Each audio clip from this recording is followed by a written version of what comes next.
All right. Hello everyone. Good afternoon and welcome to another webinar hosted by the Faculty of Pharmacy of Mahsa University. So, if you're new to our session, the faculty conducts monthly webinars to promote the faculty's expertise as well as share crucial information with the audience. So, today we have our very own Dr. Ashok Kumar, an expert in pharmacology and regulatory affairs. He is also the member of Regulatory Affairs Professional Society in the USA. So currently, beside his normal academic job, he is also doing consultancy for product registration in Malaysia and other Asian countries. So give it up, everyone. I will now welcome Dr. Associate Professor Dr. Ashok Kumar.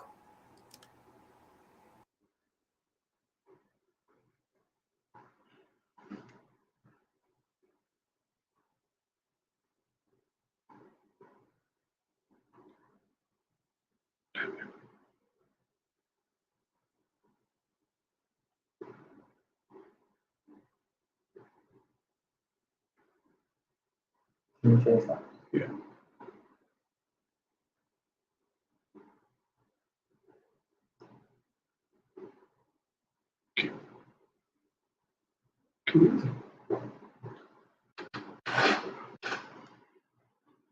Good afternoon to the viewers, and thank you very much for the nice introduction, Mr. Danish. I'm pleased to be here to share the insight about the regulatory requirements on herbal drugs. And we will be talking about few regulatory markets and their regulatory regulations over registration of the herbal products. So if you see this slide, it's almost 88% of the world population is estimated to use traditional medicine as the primary choice of treatment or medicine for their treatments.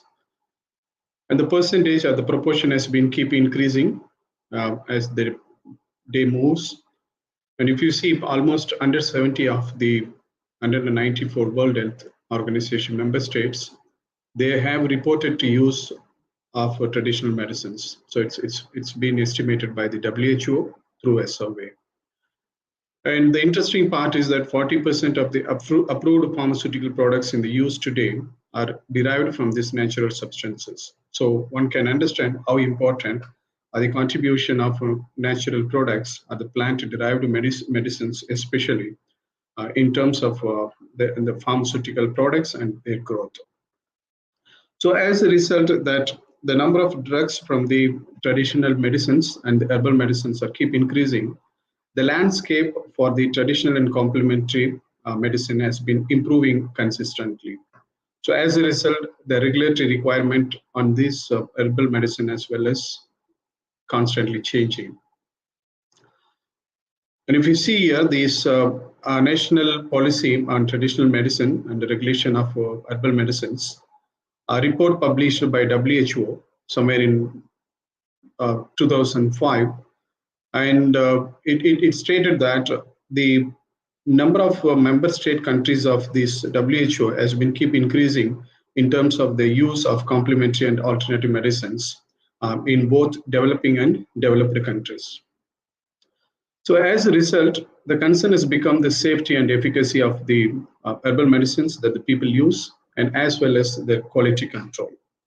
So the major concern here is that whether the products are prepared according to the GMP guidelines and whether the quality control are ensured in order to make sure that the people or the patients get the safe medicines which are effective. So in order to achieve this, it has become more mandatory to have a systematic regulation, and that is what we are going to talk about in this chapter. And if you see these herbal supplements are sometimes called as botanical as well, are a type of dietary supplement usually available for the purchase. So if you walk into any pharmacy, you will find the supplements are arranged in the racks, and there are supplements that needs prescription, but most of the supplements people can get without the prescription.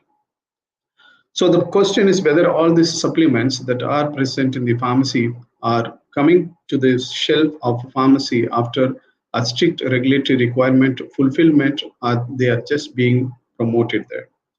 Well, this situation is different from country to country, and there are countries who have very tight regulations where they strictly evaluate through the pre-registration requirement guidelines, and they make sure that the medicines that are being marketed in their country are safe and effective to their people.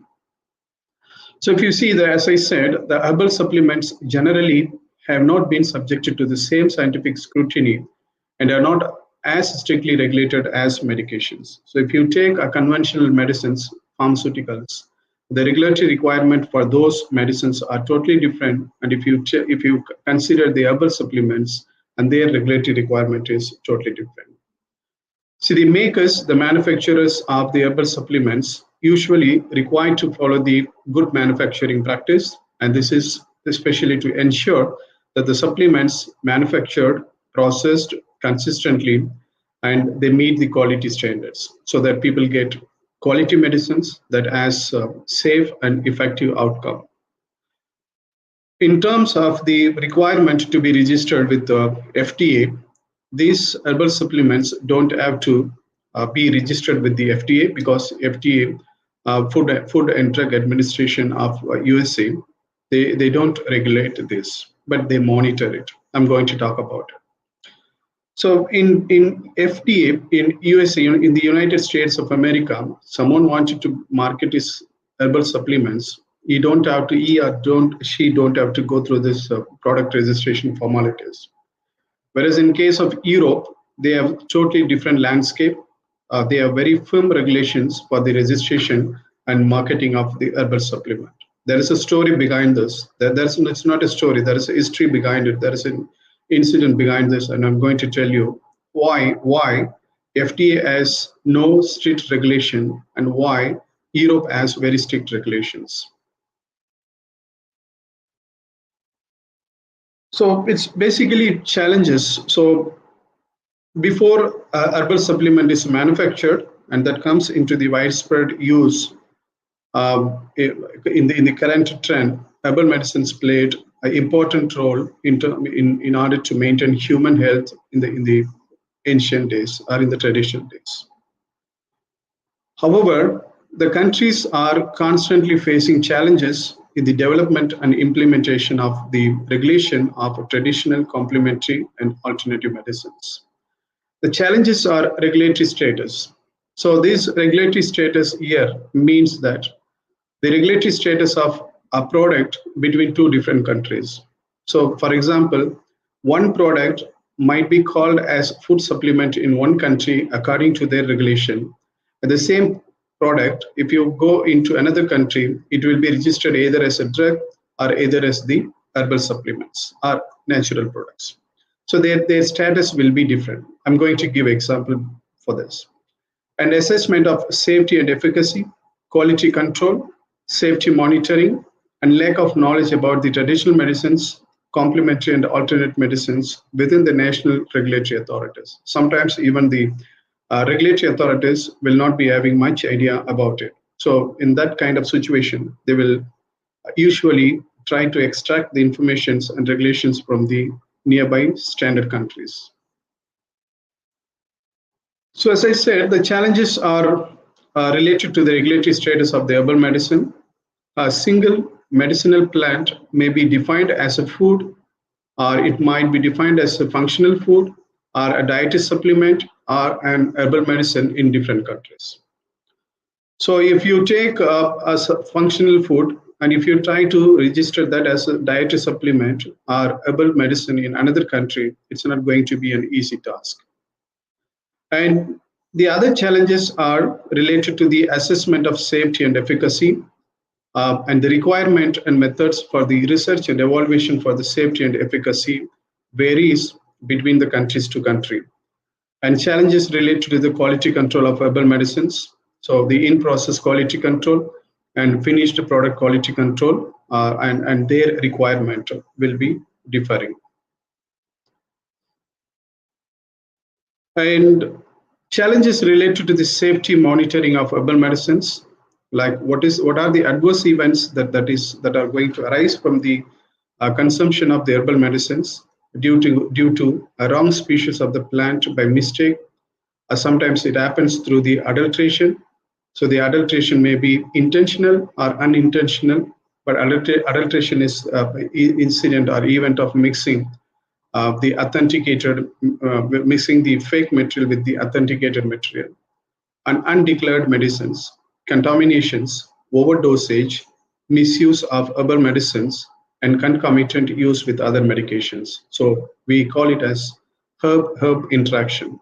And of course, we have herb food interaction, herb drug interactions that are in the concern as well.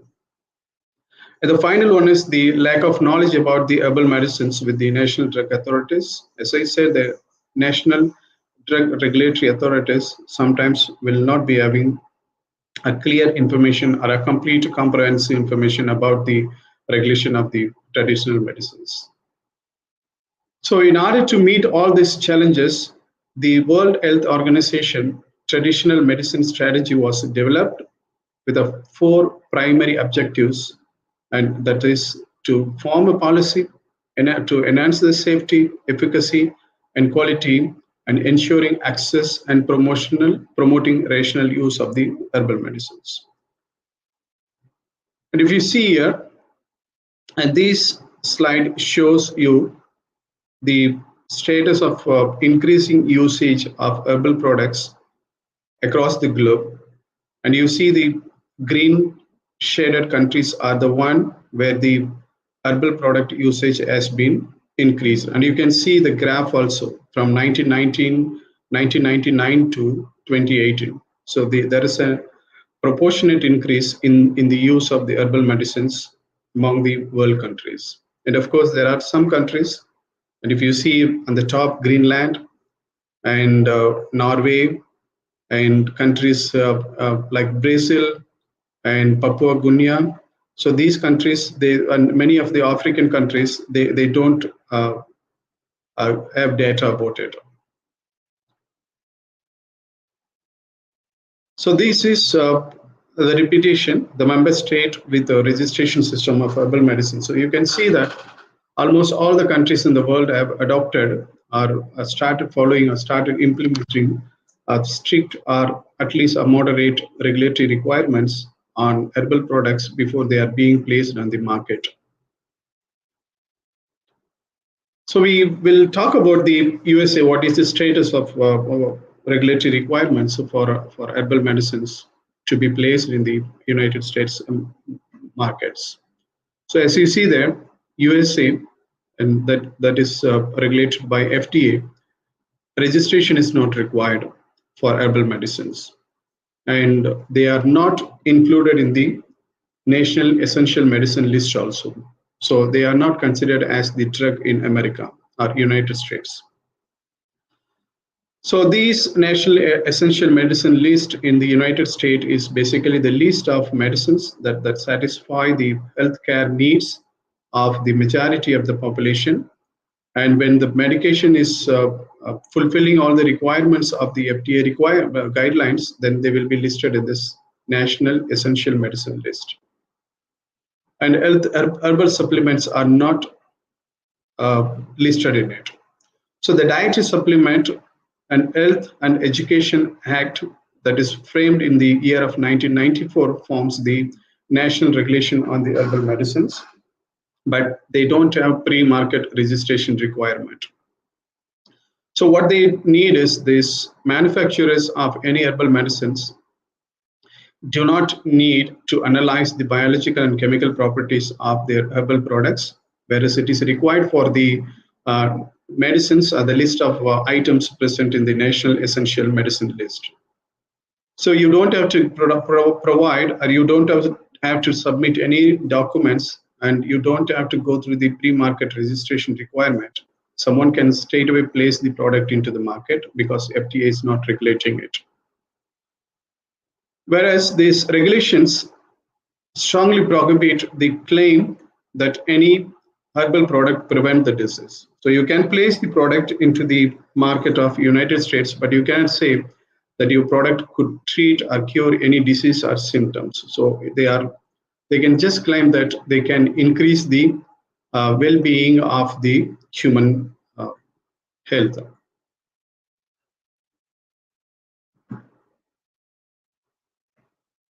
So you can see that manufacturers, to ensure that the information on the herbal product label is truthful and not misleading, because though Food Drug Administration of United States does not regulate it, they closely monitor what is happening over these products placed in the market.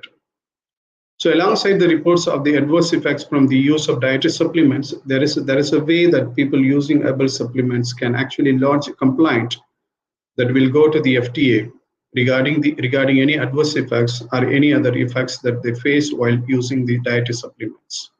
And FDA will take the product from the market, will analyze. If it is found to contain any side effects or impurities, they will ban the product from the market. Herbal products formulated to treat more serious ailments, a category that covers many traditional Asian preparations, fall between the regulatory cracks. So that is the trap, or the big setback here. So if you wanted to claim any functional claim that your product could treat any disease or symptoms, then your product must be registered and it must be listed in the National Essential Medicine List. And that's not going to be easy, because then the product must go through the pre-marketing registration requirement, and that's going to take minimum of 12 to 15 years. And one company has to spend more than $2 billion in order for a company to get its product registered. And herbal supplements are not affordable that much. And what is the disadvantage of these regulations of United States over the herbal medicines? So as I have highlighted, someone cannot make any claims about the conditions that they aim to treat. Even if you know that your herbal supplements is good in treating diabetes patients, even if you know that your herbal supplement can support the treatment of cancer patients, and you are not allowed to claim that. So as a result, people who are suffering from these conditions will be unaware of the potential benefit of these products and the treatments associated with it, because there is no claim. If there is no claim, then there is no labeling information about the product and its usage, and you will not be able to advertise also. So it is not possible to make a claim on the health supplement. So if you wanted to make health supplement, as I said, you need to go through the FDA's rigorous, expensive, and lengthy drug approval process, including the submitting the informations about the biochemical analysis and the 3 phases of clinical trials, which is going to cost a lot for a company who wanted to bring its product to the market.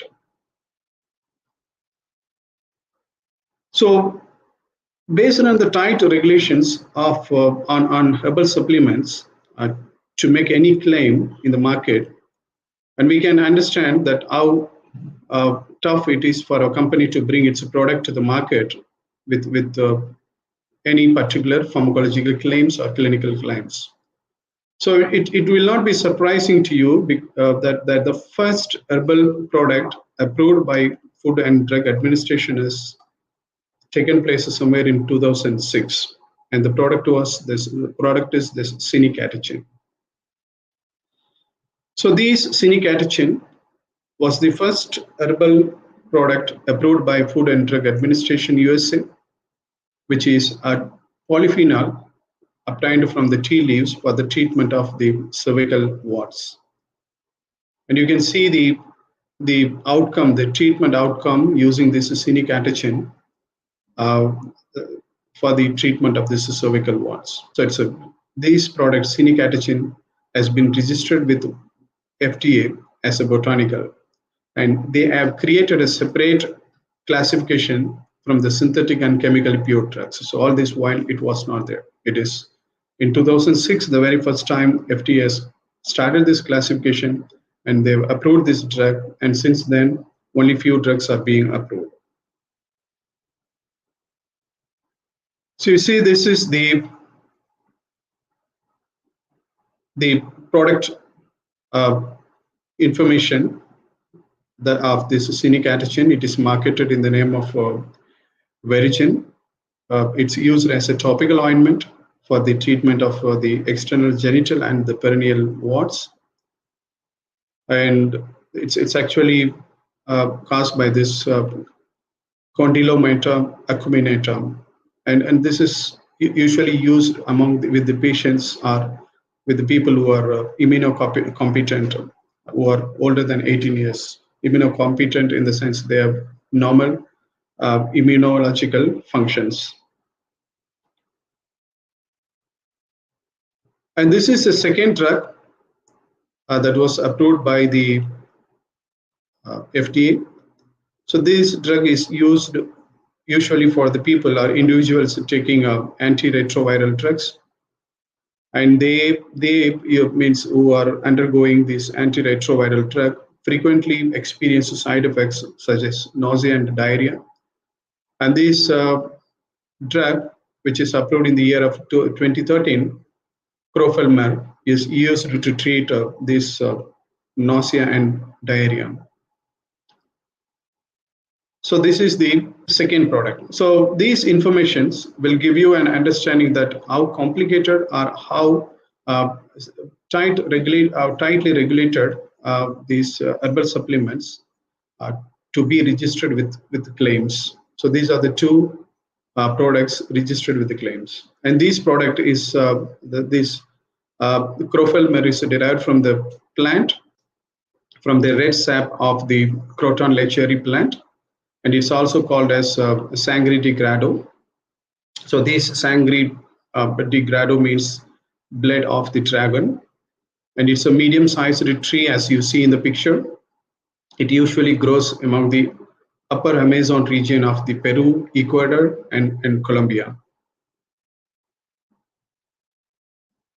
So if you notice here that one can understand how long a drug has to travel to get its final approval and to be placed in the market. So what has been given is the story of aspirin, starting from its discovery from the willow bark and until its usage as the usage in treatment of various conditions, including antipyretic and into several types of cancers. So you can see that it's started somewhere in 1934 before the Christ, and its progress until 2010. So it's really a lengthy process for a herbal supplement or drug derived from the herbal preparations or plant derived medicines to get approved by the Food and Drug Administration with any functional claims. Right. So in the beginning of the slide, in the beginning of the presentation, I have mentioned that FDA doesn't require any herbal supplement to be registered before it is being placed onto the market, but FDA monitors what is happening to the safety and efficacy of the herbal medicines placed in the market, and upon receiving any compliance from the users of these supplements, FDA will take up this product from the market and will study it, and if it will ban it if it is needed. On the other hand, I've also mentioned that Europe has adopted a strictest guidelines on the herbal products, and there is a reason behind it. So the incident started from this usage of this Aristolochia fangxi and Stephanias tetrandra. These are the two herbal product or plant-derived product, usually called with the common name of this fangji in Chinese. So the thing is here, Aristolochia fangxi is called as fangxi, and Stephania tetrandra also called as fangxi. But here this Aristolochia fangxi contains a chemical called aristolochic acid, which is a potent carcinogen, which causes urothelial carcinoma that affects your kidneys and causes nephropathy and causes kidney cancer. So these two plants were involved in a nightmare that has took place somewhere in 1990s in Belgium, where thousands of women were attending the slimming therapy, and they were given this, they were supposedly given with this Stephania tetrandra, which has the anti-inflammatory property as well as the weight loss potential. So just because this Aristolochia fangxi and Stephania tetrandra share the common name called fangxi, as I said in the previous slide, the physicians in Belgium were not able to differentiate the difference between the two plants, and the women who were attending this slimming therapy were given Aristolochia fangxi instead of Stephania tetrandra. And I've also mentioned that this Aristolochia fangxi has this aristolochic acid, which is actually capable of, which is a carcinogenic and can actually cause urolithial cancer. So the consequence was that more than 100 of the women suffered kidney failure, and many of them have later developed the cancer of the urinary system. So the nightmare started for Europe after this incident, and the incident has happened due to the mistaken identity between these two herbal medicines. Chinese herbs are traded using their common names mostly than using their botanical names, and which has confused these Western practitioners of the traditional medicines, and they wrongly used this Aristolochia fangxi instead of this Stephania tetrandra, because they were unfamiliar with the language and their traditional practice. So as a result of this Belgian case has promoted, has prompted this European Medicine Agency to create a new and the world's strictest regulations on the registration of the herbal medicines. Because European Medicine Agency has taken utmost care to ensure that the efficacy and safety of the herbal medicines products are ensured before they are registered and before they are placed on the market. So it aims to protect the public health, at the same time secure the free movement of the herbal products within the Europe member states, and it ensured that through this strict pre-market registration requirement by creating a strictest regulations. In Europe, herbal medicinal products are defined as the medicinal product, but whereas in United States of America with FDA, it is not the case. It is not listed in the National Essential Medicine list. Because in Europe, because of this incident, European Medicine Agencies took utmost care to ensure the efficacy and safety of the medicines. And they've created this directives, which is called the Traditional Herbal Medicinal Products Directives, that came into the force across the European Union since April 2011. And since then, the registration of the herbal supplement has become a very tough process in Europe. So any product to be registered with this European unions should have the history of long-term traditional uses for at least a period of 30 years and including 15 years in the Europe. So some company would like to bring their product into the European market, and if that is the herbal supplement or plant-derived medicines, then the companies should submit a valid information to the European Union, and which is regulating this registration of the herbal medicines, that the product has been, or the plant-derived products have been in the use for the past 30 years or anywhere in the human history period, and the product must be in the usage at least for a period of 15 years in any European member state countries. If not, the product will not be allowed to be registered in Europe and will not be allowed to be placed in the European markets. So European Union or European Medicine Agency has created a committee called Herbal Medicinal Product Committee, and this Herbal Medicinal Product Committee usually is involved in the preparation of the Union monograph on herbal substances where it includes all the informations about the traditional medicines that are being used for the past 30 or for a period of at least 30 years, which includes 15 years usage in European countries, through, and also it drafts the regulatory guidelines. So you can see that it has around 20 guidelines that is actually used for the registration of the herbal medicines in Europe. So this is to make sure that the member states of Europe gets safe and effective medicines, and this is also to avoid that a product is being sold in using different names among the member state countries of the Europe.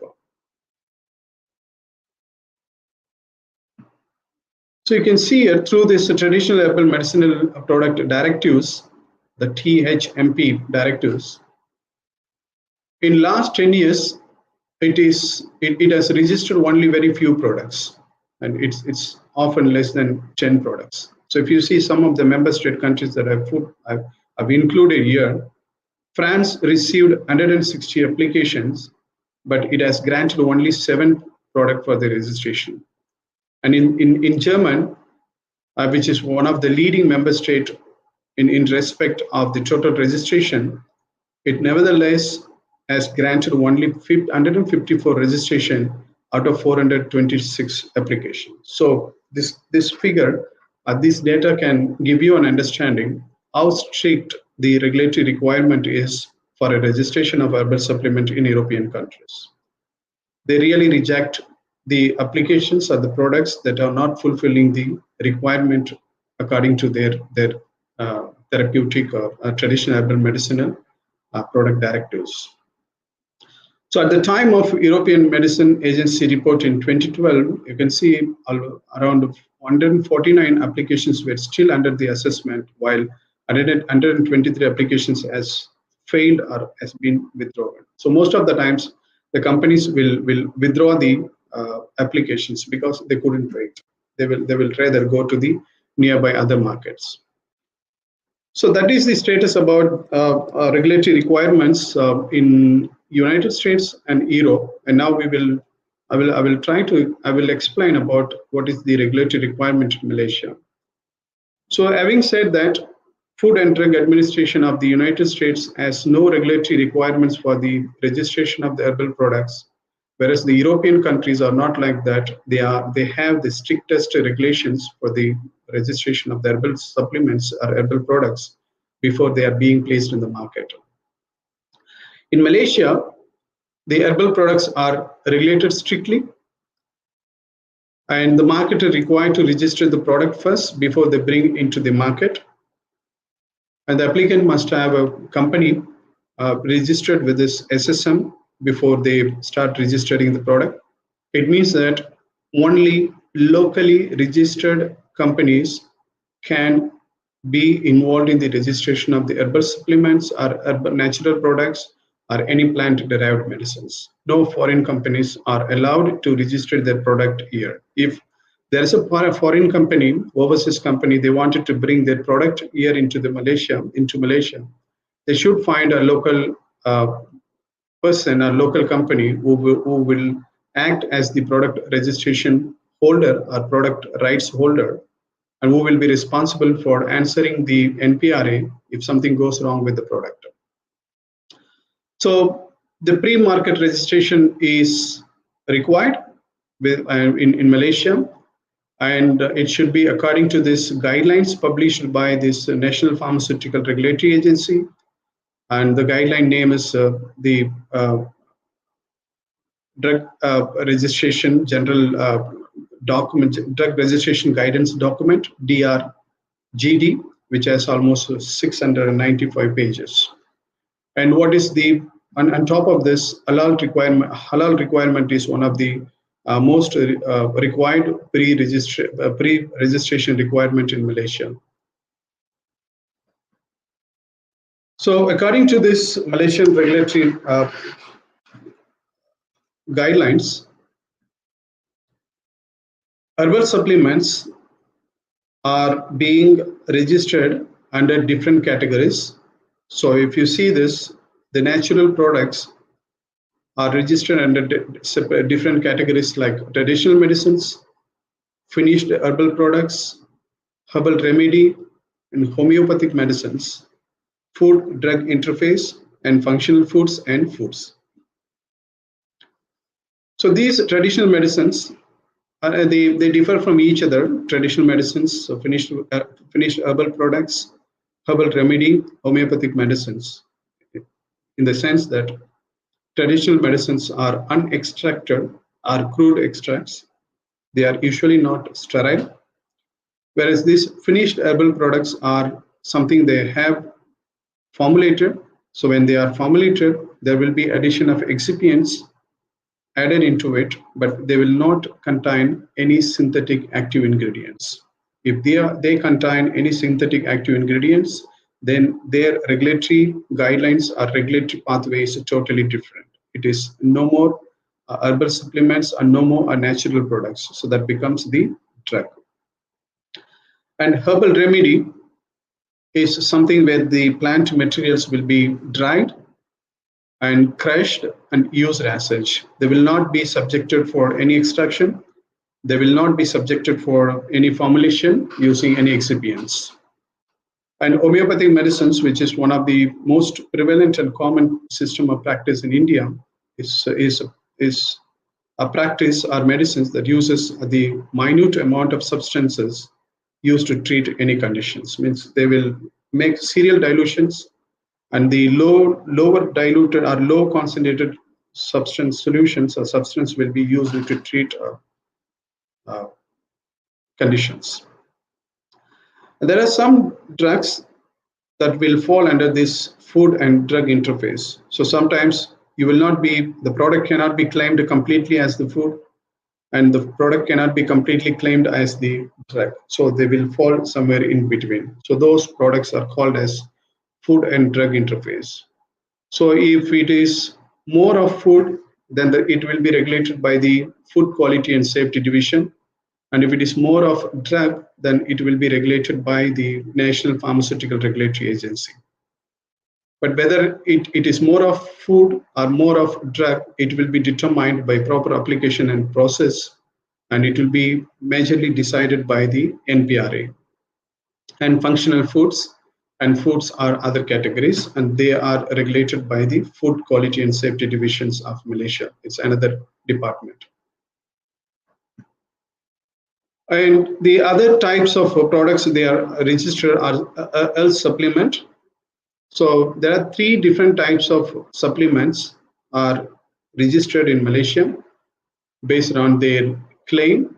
So as you see, the first one is general or nutritional claim. This is something similar to what we have discussed about the product registered or not product registered, product placed in USA markets, where no registration is required and nobody can claim anything on the product that they place on the market.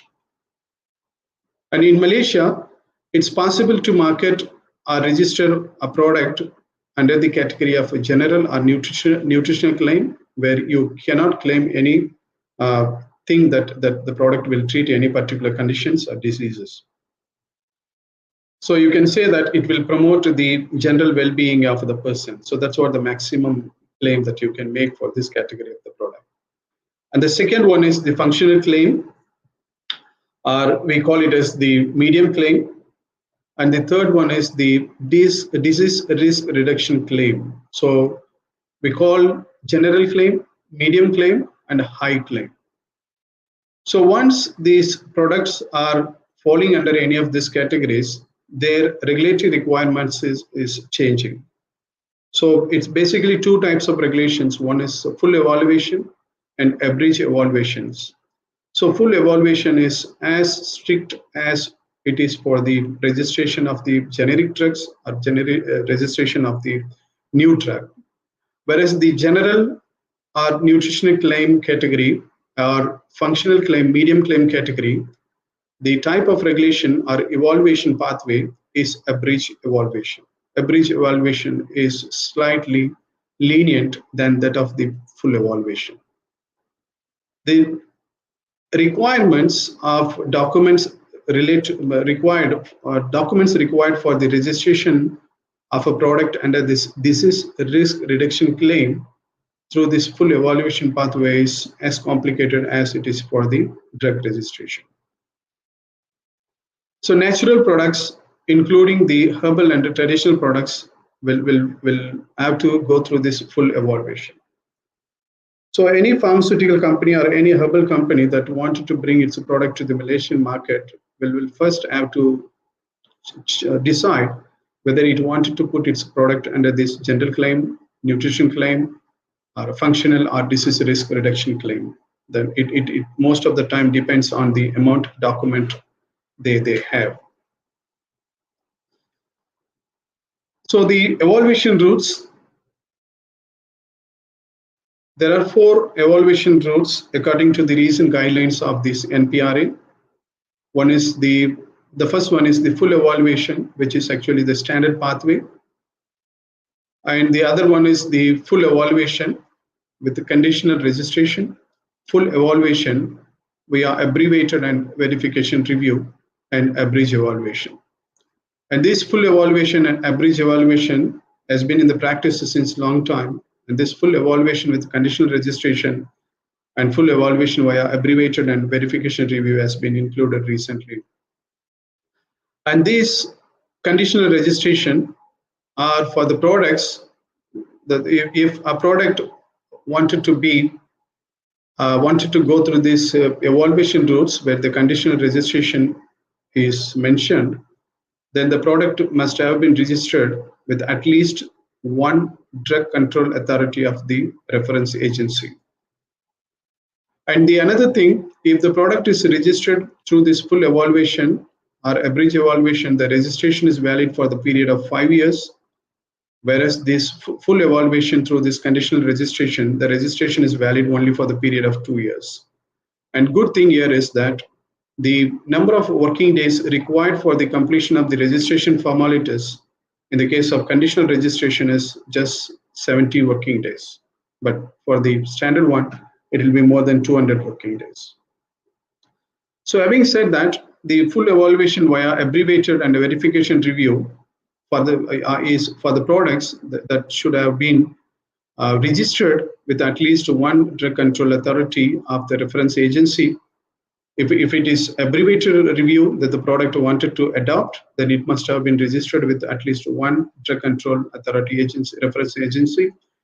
Or if it is through the verification review, then that must have been for the product that are registered with at least 2 drug control authority reference agency.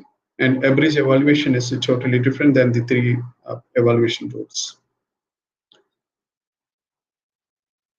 So whatever the pathway, the parts, there are 4 parts of documents required by the NPRA, and they will be submitted in part 1, part 2, part 3, part 4. People who are using this Quest 3 token and submitting the document online will understand this clearly, what is part 1, part 2, part 3, part 4, because NPRA made everything online nowadays. So the part 1 is mostly of the administrative data and product informations, who are the people involved in manufacturing, and who is the person involved in registration of the product and marketing the product, and what is the product is all about, and what are its characteristics. So everything will be here. And part 2 constitutes information about the data to support product quality, in-process quality control document, and finished product quality control documents will come here. And part 3 comprises the data to support the product safety, non-clinical document, in vitro and in vivo animal experiments required to support the safety and effectiveness of the medications. And part 4 is data, clinical document required to assess and to ensure the safety and efficacy of the product. So that's how the Malaysian regulation works. So many important informations are not included here due to this time constraint. And I'll talk about this Singapore guidelines. Singapore regulates its product registration through this Health Science Authority. That's what I mentioned as HSA, Health Science Authority. So as far as this Singapore registration requirement is concerned, no pre-market approval or licensing is required. So it's more like what we have talked about the United States of America. But Singapore Health Science Authority insists that there should not be any addition of medicinal ingredients in the traditional medicines, and it is strictly prohibited. Something like addition of steroids in the traditional medicine are not allowed. And the another thing is that Singapore regulatory agency strictly maintains the limitations on the toxic heavy metals present in the traditional medicines, because the chances of having this presence of toxic heavy metals in the traditional medicines are very common in terms of this plant derived medicines. And Singapore regulatory agency has set a limit for that. If it fulfills the limitations, then the product can be placed in the market. And Singapore practices a voluntary notification of the traditional product placed in the market. So the dealers who may be an importer or manufacturer or wholesale dealers or sellers must ensure that the products are safe. So as I said that the toxic heavy metal limits are given here. So this is the toxic heavy metal limitations that the Singapore Health Science Authority has set the limit. If it is at this limit or below the limit, then the product can be registered. So this is a recently introduced regulations. So somewhere with the effect from the September 1st, 2020, all the products sold in Singapore should not exceed these revised limits. So before 2020, it was not the case. So any product that are registered before 2020, they have this 1 year grace period within which the company have to come up with the documents supporting that the toxic heavy metals are in the limits, within the limitations. And also it has the limitations over the presence of the microbes in the traditional product or in the plant derived medicines, which should not be exceeding the limit given here. And you can see here, it has different limits for the products used for the through the oral route, and products used for the topical applications. So the dealers are usually encouraged to comply the ASEAN guidelines on the limits of contaminants for the microbial limits.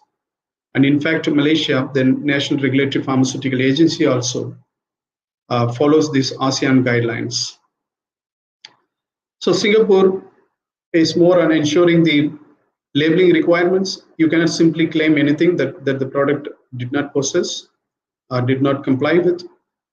And Singapore ensures that the traditional product do not contain any ingredients from the prohibited items. It also strongly discourages the presence of endangered species. And if any product contains the species that are listed as the endangered species in Singapore, then the marketer or the product manufacturer should get the appropriate approval from the Singapore Health Science Authority before the product is placed on the market. And Singapore also monitors the advertisement promotion of any product. So in China,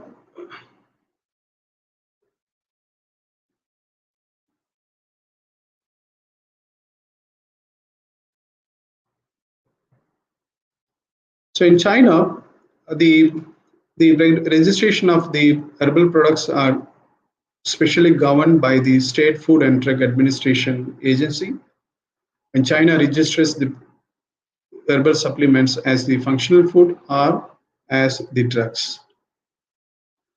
So the regulatory approval of the functional food is the responsibility of the Department of Food License, whereas the Chinese herbal drug is controlled by the Division of Traditional Complementary Medicines and Ethnomedicines under the Department of Drug Registration. So it's tightly controlled again.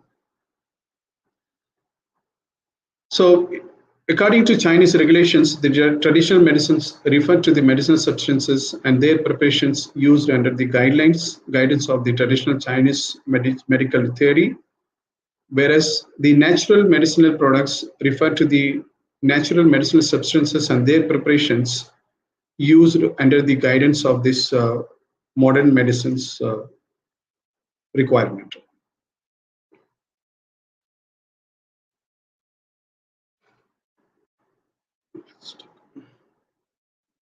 So Plefines, it needs at least 5 or more decades as documented in the medical, historical, and ethnological literature permitted to be marketed under these categories. So something like what is happening in Europe countries.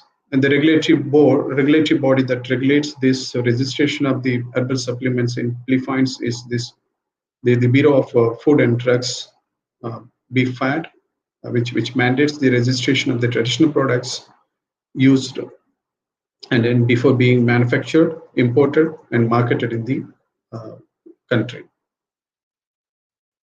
So the extent of controls of BFAD includes the brand names of the traditional medicines, medicinal herbal products, as well as their prior clearance is required before the product is being placed on the market.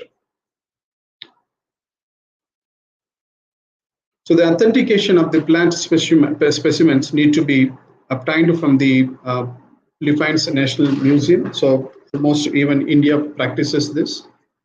A taxonomist or the botanist will be involved in it in order to confirm that the product or the plant used in the preparation of the herbal supplements are authentic one, in order to make sure that there is no adulteration of the herbal supplement using any other plant material. And the quality control requirements further lay down the pharmacopoeia standards, and this BFAD further mandates that the product indication should not require any supervision by a physician. So that's what most of the countries practice until today. So in Nigeria, it's regulated by, it's mandated by the body called National Agency for Food and Drug Administration and Control. Herbal products are classified as the herbal medicines and related products. So you can see that, you can notice that different regulatory bodies among the among the countries allowing the product to be registered uses different regulatory requirements, and the terminologies that they are using also totally different from each other country. So that is why when one product from one country is intending to be placed on the other country market, then this regulatory terminologies and the regulatory requirements are going to create a big setback for the products before they are being placed on the market. So in Saudi Arabia, they are allowed if they have at least 50 consecutive years of traditional uses. So they are more stricter than the European countries. European countries just need 30 years of the evidence, whereas this Saudi Arabia needs 50 consecutive years. So it should be consecutive years. That's another challenge here. And the most important thing is, in Saudi Arabia, for a product to be registered, the dose and the methods of preparation must be as same as it is mentioned in the traditional literatures. So if it is decoction, the traditional literature says that the plant has been used for treating any particular diseases, then the product must be marketed in the form of decoction only. Suppose if you make as a tablet, then they'll ask you why it is.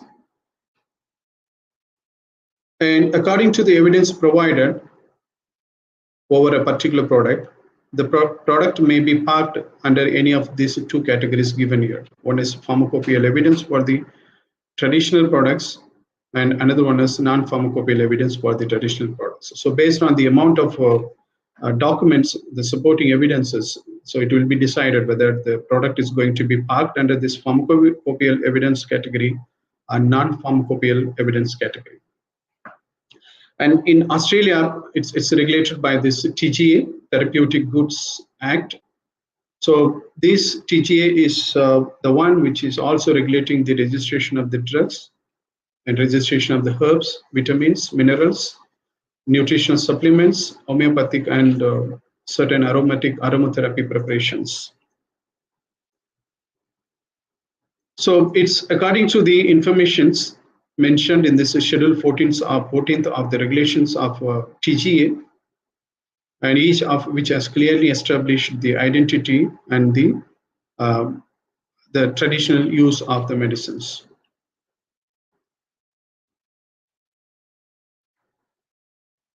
So here, same like Saudi Arabia, complementary medicines are either listed in this Australian Register of Therapeutic Goods, ARTG, and they are classified based on the risk associated with the products that are being registered, whether they have lower risk or they are higher risk medicines. So if it is a lower risk medicines, then they can be listed.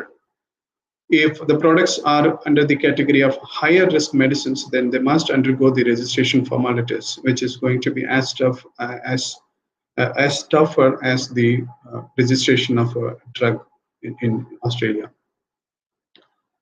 So some of the product are exempted from the registration requirement. For example, these homeopathic medicines don't have to be required, don't have to be registered before they are being placed in the market. And GMP compliance is inspected by this TGA manufacturing quality branch practice quite often. So in Canada, it's regulated by these natural health product regulations that comes under the government of Canada, and which is started somewhere in the year of 2004. So the producers or the marketer need to apply for a license before they sell their product into the market. And in order to do that, a person or the company shall apply to Natural Health Product Directorate, NHPD, which comes under the Ministry of Health, Canada, and they will scrutinize the applications and they will issue the licenses before they are granting the license. So in Japan, it's actually there were two system of medicines. One is the traditional Japanese and Chinese medicine, which has been abrogated. And the second one is the type of herbal medicine used in Japan, originated in Europe and Southeast Asia, and this has become more popular after the law in 1874 was announced. The previous one is almost abolished. So regulation of quality standards of those herbal products was established in Japanese pharmacopoeia for more than 90% of them. So they have the product name Campo in Japan and are classified as the pharmaceuticals. So they require the registration, and they are based on the ancient Chinese medicines. Campo medicines are prescription based as well as OTC. So both are available depending upon the risk associated with them. The crude drugs and the Campo extracts have been listed in Japanese pharmacopoeia, so they can be placed in the market. So the outcome of this presentation is, as we all know, that the herbal medicines and their uses are being increasing exponentially among all the countries. And as a result, the adverse reactions in recent time are also becoming more vivid. The misconception of regarding or categorizing the herbal medicinal product as is safe because they are derived from the natural sources is still existing, and people think just because it is a natural product it has no side effect or it is completely safe, but that is not the fact. And these natural product and the product derived from the plant sources are capable of having the side effects, capable of having the serious adverse effects. So in order to make sure that the people are the products derived from the plant medicines or plant derivatives are safe and effective, as regulatory guidelines is required. So therefore, regulatory policies on herbal medicines need to be more and more standardized and strengthened on a global scale in order to make sure that people get the right medicine on right time, which are safe and effective to be used. So that's all about the presentation. Thank you very much for listening to this. And if you have any questions, please unmute and speak. Right. So, thank you so much, Dr. So I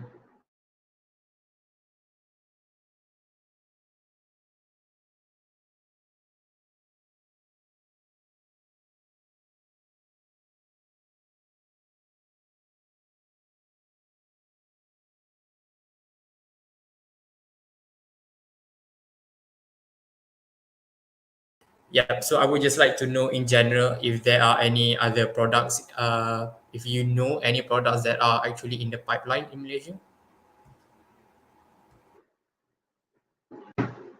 Right. Thank you very much for that question. See, every month there will be registration of the products, and it's not that few products are in the pipeline. The National Pharmaceutical Regulatory Agency department will keep receiving number of applications because Malaysia is one of the niche market for the herbal supplements or herbal products. So hundreds of products are getting registered every month. So if you visit this NPRA site, and they will publish the information about the product registered every month, and including the name of the product, and whether it is the general claim, whether it is the medium claim or functional claim, and who is the manufacturer, who is the local marketer, product registration holder, and what is the form of the supplements, whether it is a capsule, a tablet, or whatever it is. So it will be published. So yes, every month hundreds of medicines derived from the plant sources or natural products are being registered in Malaysia with the NPRA. All right. Okay. Thank you, Dr. Ashok. It's just that sometimes you see in the Malaysian highways, for example, there are a lot of drug advertisements by the highway, and some of them make actually some very dubious health claims. So, what do you think of that? Basically, and even I've noticed that some people are involved in selling the products through the social platforms and through the online sites, which are not registered with Malaysian National Regulatory Agency, and which are not supposedly to be advertised or claimed as the way they are doing it. So any product that are registered with NPRA Malaysia, or any advertisement that are associated with the registered product should also go through the approval process. It means that just because you have registered your product with NPRA doesn't mean that you can make any type of advertisements. Whatever the content you're using to make advertisement for your product, you should also get approval from the Malaysian Advertisement Regulatory Agency. Means that I don't know exact name, but NPRA has separate divisions. You must submit the document and you must get clearance from them, and then only you can use that content for the advertisement. Otherwise, it is illegal. So people who are coming across this kind of information, and if they wanted to check whether it is really reliable information, they can check with the NPRA website. So it has the link to provide information regarding the product. Or if people think that this information is misleading and it is false, they can also lodge complaint at the NPRA website, so that the NPRA will look into this case and take actions accordingly. Yeah. Okay, so thank you, Dr. Ashok. So now I think it is the time for us to make our leave. So thank you to the audience, especially those who have sticked around for the past 1 hour or so. So thank you so much, everyone. Thank you very much for the opportunity, Mr. Danish, and thank you for the audience listening to the talk. So if any comments or questions are welcome, and I'll be happy to answer at any point of time. Thank you very much.